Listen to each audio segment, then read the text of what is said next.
Halo kawan PM, selamat datang di podcast Polines Mengabdi, episode keempat. Gimana nih minggu ini? Pada udah mulai sibuk-sibuknya tugas atau sibuk-sibuknya nyari-nyari organisasi ya? Nah, pas banget nih, di episode ini kita bakal bahas tentang gimana sih caranya kita ngebagi waktu antara organisasi dan perkuliahan. Seru banget kan? Nah, tapi seperti biasanya, aku di sini nggak sendiri. Aku ditemani oleh teman aku dari UKM PP atau pengembangan pengetahuan. Kita sambut bareng-bareng yuk. Namanya Kak Dia. Halo Mbak Dia, apa kabar? Halo, baik. Mbaknya gimana kabarnya? Alhamdulillah saya baik. Nah, Mbak Dia, kita tuh nyebut penontonnya kita itu kawan PM. Jadi, Mbak Dia bisa kenalan dulu sama kawan-kawan PM. Belum kita Oke. Oke, terima kasih atas kesempatannya sharing-sharing ini. Perkenalkan, nama saya Diah Ayu Ristiningsih. Di sini saya dari perwakilan UKMPP.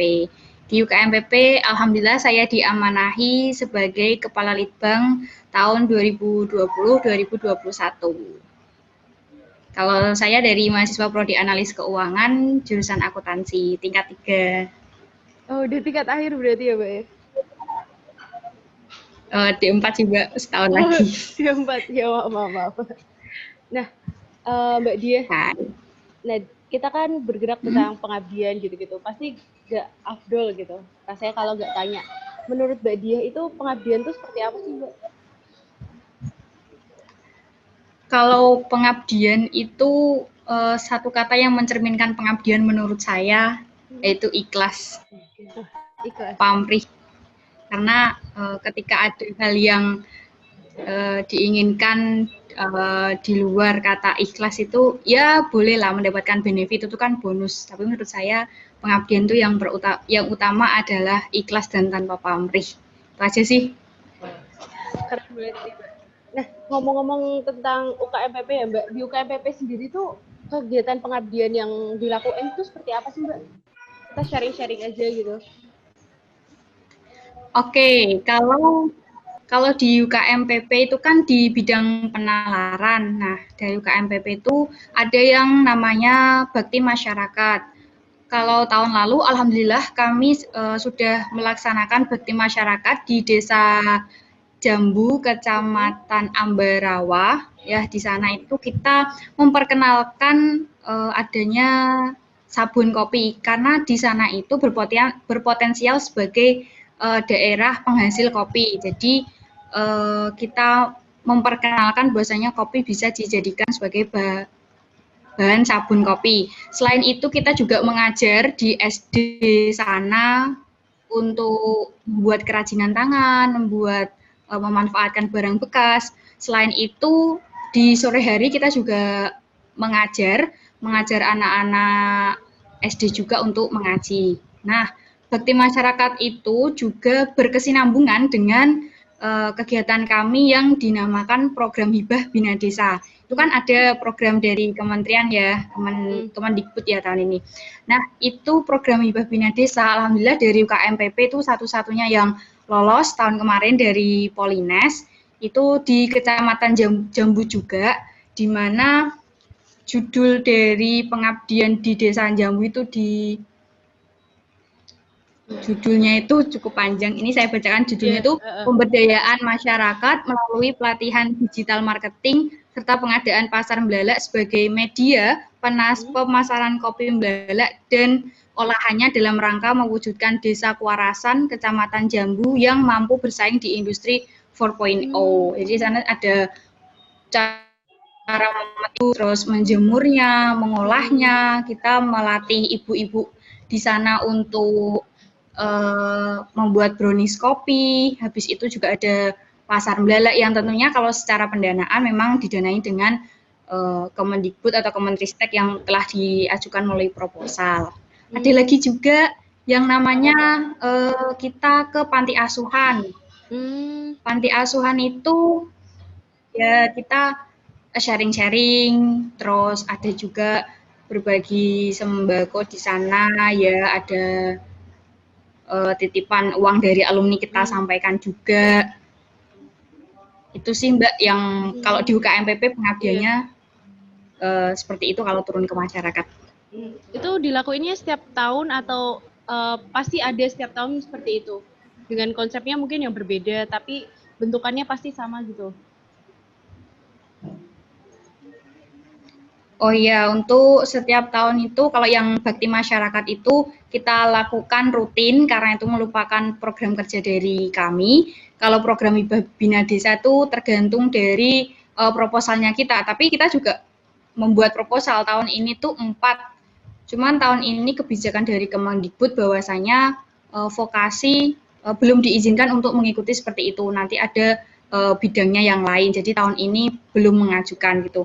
Untuk yang harlah yang ke pondok pesantren itu juga rutin karena itu sebagai wujud kan harlah itu hari lahirnya UKMPP, kita ke panti asuhan untuk saling berbagi gitu. Kalau di kondisi COVID kemarin sih bekerjasama dengan UKM PCC yang komputer itu di Human Initiative disumbangkan ke rumah sakit berupa ya masker ya alat medis gitu. Rutin sih. Keren-keren. Mungkin kapan-kapan kita bisa collab kali ya, Mbak Dia, dengan KMPP, dengan PM. Iya. Nah, ini geser dikit nih, Mbak. Topiknya kita geser dikit. Iya. Nah, ngomong-ngomong tentang organisasi nih, Mbak. Kan kita di mahasiswa tuh ada sebutan gitu kan. Sebutan tentang mahasiswa kupu-kupu sama mahasiswa kura-kura. Pasti Mbak Dia kan masuknya ke mahasiswa kura-kura kan? Nah, itu gimana sih Mbak Dia tuh awalnya mulai memutuskan buat aku pengen jadi mahasiswa kura-kura itu karena memang dulunya itu pernah ikut organisasi atau gimana? Ya, kalau untuk antara mahasiswa kupu-kupu dengan kura-kura itu kalau menurut saya untuk tingkat mahasiswa sih harusnya sudah menjadi kura-kura ya, gitu ya. Tetap ada peluang untuk mahasiswa untuk kupu-kupu ya, karena itu pilihannya masing-masing. Cuman kalau dari saya motivasi saya karena saya itu anak kos, jadi kok kayaknya kalau kuliah ke kos tuh kayaknya kurang seru juga, udah jauh-jauh merantau gitu kan dari Pati ke Semarang. Gitu.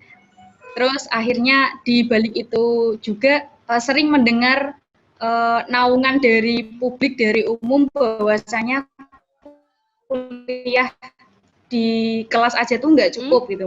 Asah soft skill, kerjasama tim dan juga public speaking yang dibutuhkan di dunia kerja.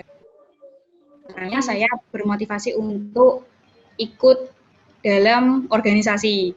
Dulu awal maba ambis ya, ikut 5 organisasi, tapi setelah itu karena berjalannya waktu akhirnya menetapkan untuk 2 saja yang biar bisa menjalankan kewajibannya gitu. Enggak hanya sekedar banyak namun kewajibannya enggak terlaksanakan dengan baik. Gitu aja.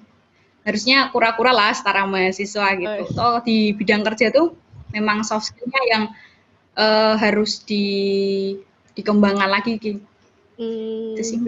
Berarti kayak harusnya kalau mahasiswa udah tingkatnya mahasiswa seharusnya tuh harus bisa kura-kura lah. Intinya kalau nggak 1 atau beberapa mungkin. Nah, tadi ngomong-ngomong tentang ikut 5 ya, akhirnya milih 2. Nah, itu tuh kan kalau 2 kan itu 1 aja kadang aja bikin sibuk gitu loh, ya kan? Iya. Nah, itu tuh kuliahnya Mbak dia tetap lancar atau gimana gitu nggak? Atau kadang tuh merasa terbebani gitu nggak? Ikut banyak gitu Mbak? Kalau untuk terbebani, terus bingung membagi waktu antara kuliah, terus juga 2 organisasi itu tergantung bagaimana kita memanajemen waktu sih. Itu pertanyaan umum bagi mahasiswa baru biasanya ya, yang bingung mau ikut organisasi kan. Nah, kalau dari saya sendiri sih manajemen waktu dan proses pendewasaan sih. Karena ketika kita bisa memanajemen waktu itu akan berjalan lancar kok. Banyak dari teman-teman saya juga yang ikut organisasi aktif, kuliahnya nggak kalah kok. Kalau menurut saya sih ketika kuliah dari jam 7 sampai siang misalkan waktunya kuliah, ya fokuslah kuliah gitu. Kalau memang mau koordinasi untuk organisasi ya ketika istirahat saja gitu. Setelah pulang kuliah kok ada rapat ataupun apa, ya sudah diselesaikan gitu. Terus diberikan manajemen waktu misalkan jam 9 atau jam 10 sudah harus segera menyelesaikan urusan organisasi, kembali ke kos untuk tugas atau apa gitu. Kalau misalkan nanti morat-marit bingung karena kan aku dua organisasi ini dan itu gitu. Ketika organisasi kan work team. Kalau misal kita sudah mempunyai job, kita dibagi berapa persen ya segera diselesaikan. Kalau bisa join full bantu temennya, oke. Kalau yang penting tuh menurut saya tanggung jawabmu dulu. Ntar setelah tanggung jawabmu selesai, kamu memang mampu untuk atau membantu temanmu, silahkan itu. Karena menurut saya kalau dua organisasi itu bisa membandingkan nih antara yang satu dengan yang satunya, entah dari tujuan organisasinya, dari SDM-nya, dari kepemimpinannya seperti apa, hal-hal yang kurang ataupun yang lebih kita bisa saling membackup. Oh gini enaknya, oh gini kurangnya, oh lebih baik kita seperti ini sih gitu. Itu dua sangat terasa perbedaan maupun ya ilmunya berbeda banget lah dua organisasi yang saya ikuti. Berarti kayak lebih banyak dapat ilmu ya malahan kalau dengan ikutin banyak-banyak kegiatan gitu ya.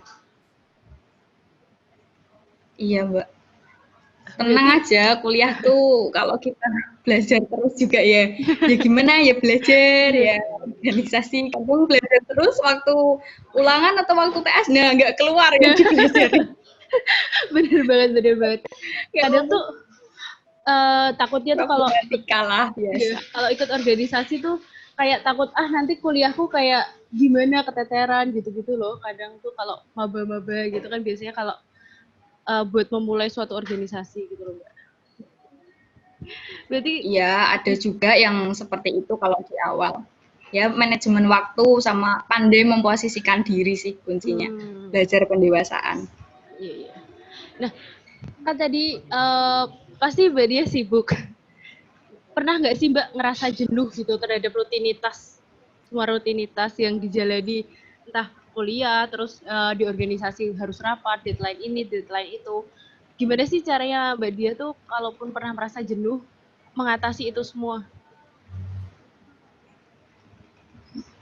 Oke, menurut saya jenuh itu wajar, jenuh itu manusiawi, karena capek apalagi itu sangat wajar banget lah gitu. Kalau untuk mengatasi rasa jenuh sih biasanya kalau memang dirasa saya sudah jenuh, capek gitu. Kalau memang dari badan kita udah nggak mampu untuk ikut rapat, nggak mampu untuk menyelesaikan itu, ya mengkomunikasikan dengan teman-temannya ketika organisasi. Maaf ya teman-teman, ini saya lagi ada hal yang ini, jadi maaf saya tidak bisa ikut. Karena buruknya komunikasi itulah yang menjadikan sebuah permasalahan. Kalau kita ngomong, kita berbicara sama teman, izin, maaf ya, gini-gini, pasti kok diizinin. Menurut saya di semua organisasi ketika ada yang izin nggak ada yang pernah ya nggak boleh izin gitu, enggak sih. Semua pasti saling toleransi gitu. Jadi kalau jenuh ya sudah memang kalau dari pengalaman saya tinggalkan beberapa waktu tapi tetap mantau di grup ataupun di apa, nanti setelah kita memang merasa fresh, terus kita sudah mungkin butuhnya kita ketika jenuh kita ngopi sama siapa atau mungkin pulang ke rumah gitu atau ketemu orang yang kita cocok untuk sharing, akhirnya jenuh itu bisa terselesaikan, bisa hilang, kembali lagi dengan performa yang sangar. Benar-benar keren. Nah, ada nggak sih motivasi buat yang nonton ini biar mereka tuh tetap semangat, nggak perlu bingung-bingung buat ikut organisasi atau takut nilainya nanti jelek atau apa gitu? Dari Mbak Dia ada nggak? Kalau pesan saya untuk teman-teman yang melihat podcast ini, mendengarkan podcast ini, untuk tetap semangat, yaitu tadi, ya organisasi, ya juga kuliah, pandai memposisikan diri, kapan tahu waktu, kapan tahu tempat, kuliah ya kuliah, ngerjain tugas ngerjain, organisasi juga organisasi. Karena menurut saya soft skill itu yang sangat dibutuhkan di dunia kerja, public speaking, jiwa kepemimpinan, work team, itulah yang sangat diperlukan gitu. IPK tinggi itu syarat, termasuk syarat administratif ketika masuk ke perusahaan. Namun dibalik itu untuk tahap selanjutnya dalam dunia kerja itu pasti soft skill lah itu yang dicari begitu. Semangat organisasi, semangat kuliah, jangan sampai menyesal untuk tidak ikut organisasi karena merasa belum bisa dan apalah itu alasannya. Mulai saja, coba, jangan takut jangan takut dulu. Maju aja dulu, dicoba. Jangan takut mencoba hal-hal yang di luar zona nyaman kita tuh siapa tahu itu menjadi tantangan yang malah menjadi rezeki kita di bidang itu gitu. Aja sih Mbak. Keren Mbak Dia. Terima kasih Mbak Dia ya atas waktunya sudah mau menyempatkan hadir di podcast ini. Walaupun sebentar tapi banyak banget yang bisa kita dapetin dari sini. Nah ini aku mau closing statement. Jadi itu buat yang nonton ini ya, mau jadi mahasiswa kupu-kupu ataupun mahasiswa kura-kura tetap memberikan manfaat buat sekitar atau setidaknya buat diri sendiri lah. Jika kalian memutuskan buat jadi mahasiswa kupu-kupu, jadilah mahasiswa kupu-kupu yang berkualitas dalam menjalankan perkuliahan dan berkegiatan mungkin di luar kampus. Kalaupun kalian memutuskan buat jadi mahasiswa kura-kura, tetaplah konsisten terhadap pilihan kalian sehingga kalian juga bisa merasakan dampak positif dari apa yang kalian jalani. Nah, buat kawan-kawan PM jangan lupa cek Instagram kita di @polines_mengabdi dan juga cek YouTube kita di Polines Pasti Mengabdi. Nah, buat kawan PM yang kepo-kepo tentang apa itu PP, dari tadi kita bahas PP tentang pengembangan pengetahuan. Nah, kalian bisa cek Instagram mereka di mana Kak Dia? Di UKM_PP Polines. Banyak banget kegiatannya, bisa join di ini ada juga oprek sama-sama yang ingin di Polines Mengabdi untuk terjun ke masyarakat itu sangat bagus sekali. Yang pengen terjun juga di UKM pengembangan pengetahuan ada banyak bidangnya robotika, karya ilmiah dan lain-lain bisa banget nih. Yang penting kita berani aja mencoba gitu aja. Makasih ya. Siapa nih aku manggilnya? Mbak Emeralia. Mbak Rara. Panggilnya Mbak Rara aja. Oh iya, Mbak Rara. Iya. Oke, dari staff apa nih Mbak yang Polines Mengabdi? Saya dari wakil ketua Polines Mengabdi. Oh iya, mantap. Alhamdulillah dijalankan dengan baik ya manahnya. Ya, alhamdulillah. Oke, buat KPM sampai jumpa di episode selanjutnya. Bye bye.